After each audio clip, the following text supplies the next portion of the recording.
আমার কাউকে ঘৃণা করতে ভালো লাগে না, কিন্তু 5ই আগস্ট আমাকে অনেক ধরনের শিক্ষা দিয়েছে।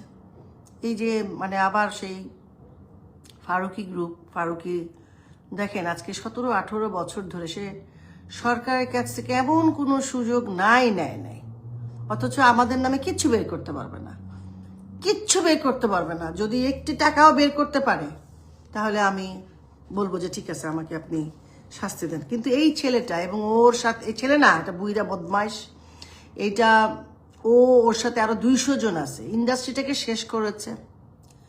ইন্ডাস্ট্রি যারা ভালো কাজ করতেন, আমাদের ফিল্ম ইন্ডাস্ট্রি, সে সবসময় বলতো আমাদের ইন্ডাস্ট্রি অশিক্ষিত। ওর কোনো ধারণাই নাই, কারণ ও নিজে একটা অশিক্ষিত, বুঝছেন।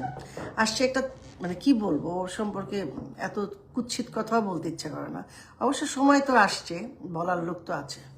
সে কি ঘন্টার ছবি বানায়, ওর আবার ভক্ত। বিশ্বাস করেন আমাদের ইন্ডাস্ট্রির বড় বড় লোকরাও দেখি, বড় বড় মানুষ যাদেরকে আমরা রেসপেক্ট, তারা ওকে কি তেলবাজি করতো, আমি না হতবাক।